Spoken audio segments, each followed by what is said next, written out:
Hi everybody, this is Dino Chris from Prehistoric Facts, and this is a Q&A episode, so let's actually get started, shall we? So Luke Zilla, I got a couple of questions for me.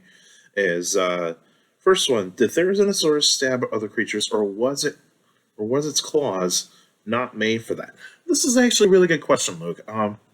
So what did Therizinosaurus use those claws for? Well, certain types of paleontologists before this most recent paper that came out, some thought that those claws were used as, like, say, to pull branches towards their body, so that way they can actually feast on the leaves, which they can still do. Which I think that is a very plausible thing for Therizinosaurus to do, kind of like how ground sloths did it.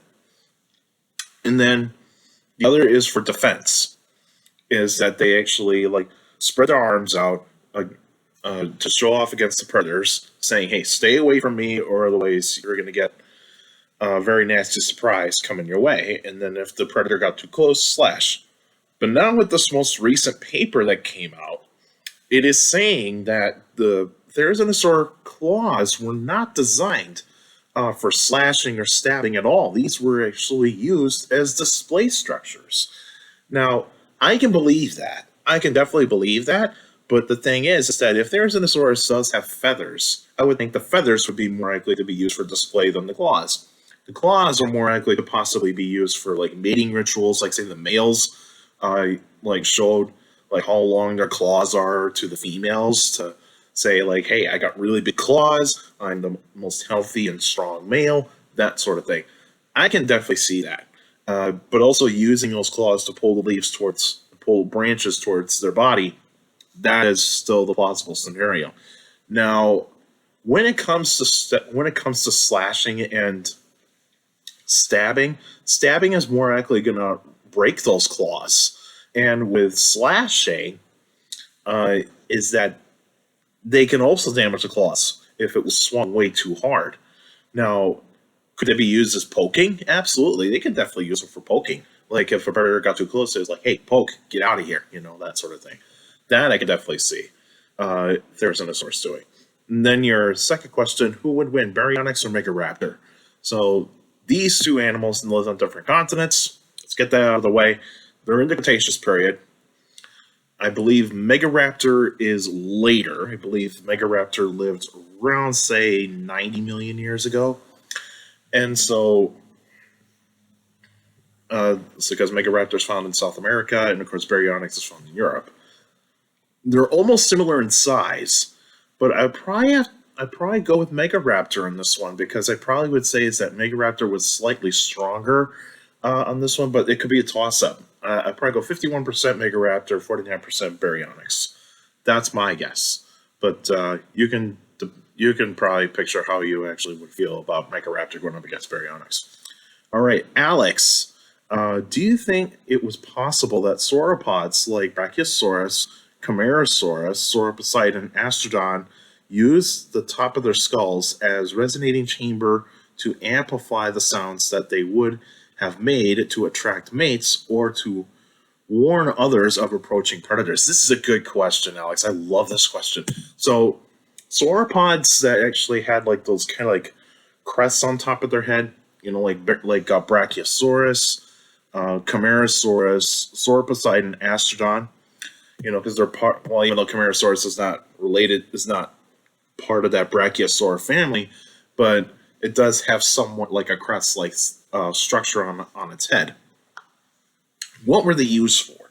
And so, because they did have big nostrils, they did definitely have big nostrils, so they definitely had a really good sense of smell. And so, was there something else there to say amplify the sounds, to say communication with others, like members of the herds, and possibly warn other types of members of its herd, and also other herbivores that were around in the time during their time? I can definitely see it. I can definitely see it that they probably were used as like a chamber, like an amplifying chamber to make a sound. Because dinosaurs definitely had to use sound in order to communicate with each other. And so, did sauropods do that? I would definitely say that it could happen, but they're not like hadrosaurs. And so, like certain types of hadrosaurs, like the crested hadrosaurs, because the crests are a little bit, or the crests are hollow, and they are used to amplify sounds. But with sauropods, they don't really have that, and so that they have like a sac, like kind of like a nostril sac, like on their skull to bellow out certain types of noises. Maybe, maybe that's still a possibility, but I think there's definitely an idea there to suggest is that they did use sound to communicate with other members of the herd, and also to warn like members of the herd and other types of dinosaurs of approaching danger, especially predators coming in. But good question, Alex. Really good question. All right, Benjamin, is Palaeoloxodon the biggest of all prehistoric land mammals? It is one of them. It does compete against the Paraceratherium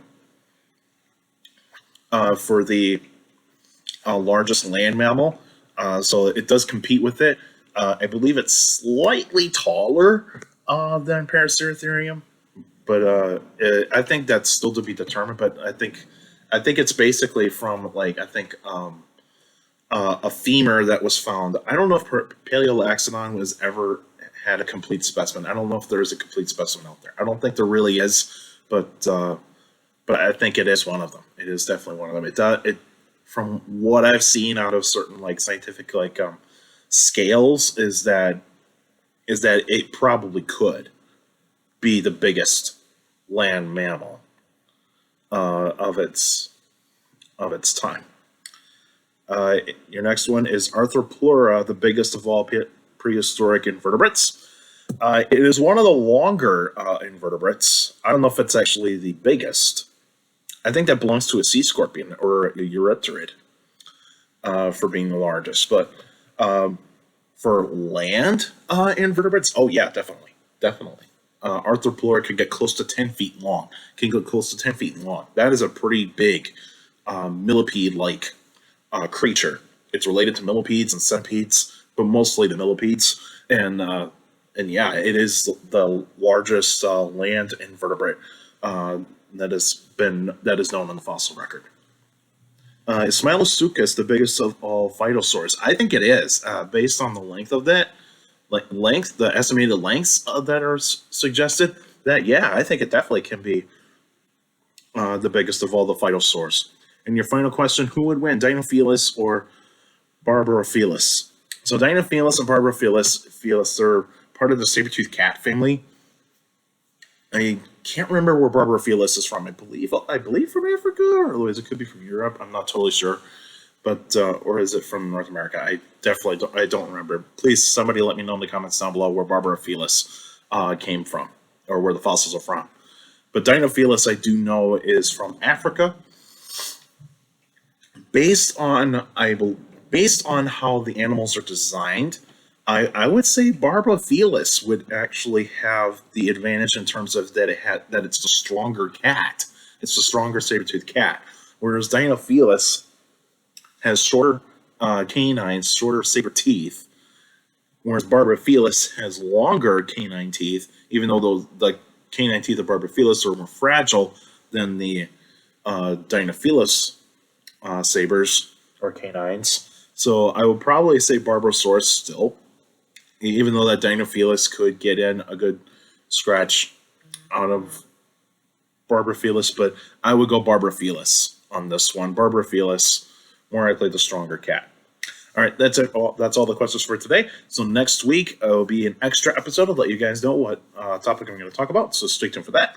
And you can still send me questions about dinosaurs and other prehistoric life by emailing me at dinocrest71@gmail.com. There's going to be a Facebook page, Prehistoric Facts at Dinocrest. Like the page, you should post your questions in the comment section. Please put them in the comment section. Don't put them in my messenger. Messengers are private conversations. So if you want to ask a question for a Q&A episode like this via Facebook, please put it in the comment section on a post.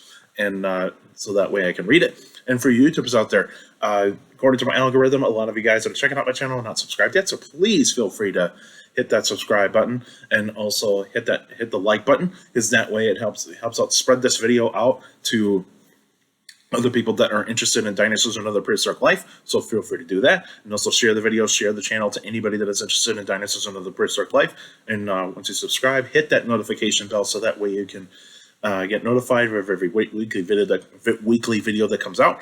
And so make sure you can do that so that we stay up to date. And also for YouTubers out there, feel free to leave your questions in the comment section because I do read them all. Your questions do mean a lot in these Q&A episodes. So all of you that are sending me questions via emails, Facebook, and YouTube, you guys are giving me some great questions, and keep it up. Those questions do mean a lot in these Q&A episodes like this, and make sure you keep your questions short and to the point. You can also follow me on Instagram at down@darkrest.pf. I post pretty cool stuff on there. You can also follow me on Twitter at CSGRALS. My Twitter page posts pretty cool stuff on there as well. Also, take care of the people around you. And also, for your younger people out there, and miss you listen, your parents, your teachers, and your guardians, it's the best motivation for a good education is very important. Have a good education. With a good education, get a good job in the future. That's it for now, and I'll see you guys next week.